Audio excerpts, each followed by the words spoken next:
Hello patties, welcome back to my channel. এখানে আমি পাগলামি করছিলাম কারণ আমার তখন প্রচণ্ড খিদে পেয়ে গেছিলো আর অনেকক্ষণ ওয়েটিংও করতে হয়েছে।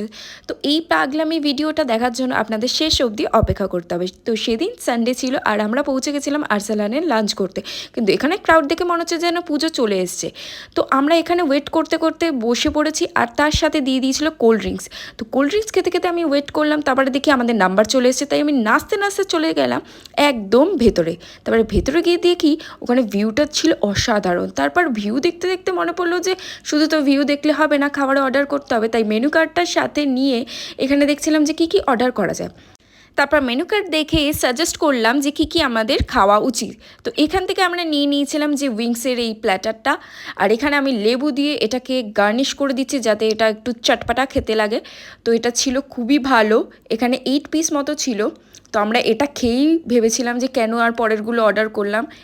এটা খেয়েই মোটামুটি আমাদের পেট ফুল হয়ে গেছিলো, কারণ 8 পিস দুজনে খাওয়া ইম্পসিবল। তারপরেও আমাদের এখানে ছিল নান আর তার সাথে ছিল মাটন রেশমি কাবাব। তো এটা খুবই ভালো ছিল আর মাটনটা খুবই সফট আর জুসি ছিল। তো দেখেই মনে হচ্ছে যে কতটা ডেলিশিয়াস। আর এখানে মাটনের থেকেও গ্রেভির স্মেলটা বেশি ভালো ছিল। তো আমরা এখানে নানের সাথে নিয়ে নিয়েছিলাম এটা, কিন্তু আমরা ভেবে গেছিলাম যে নানের সাথে বাটার মশলা খাবো। তো যাই হোক, এখানে আমি সেই নান আর তার সাথে মাটন বাটার মশলা ফার্স্ট টাইম ট্রাই করলাম, আর খেতে খুবই সুন্দর হয়েছিল। আমার মুখ দেখে আপনারা বুঝতেই পারবেন যে কতটা ভালো লাগছে আমার খেতে। তো তারপরে লাস্টে মনে পড়লো যে হ্যাঁ, অ্যাম্বিয়েন্সটাও তুলতে হবে, তাই তুলে নিলাম।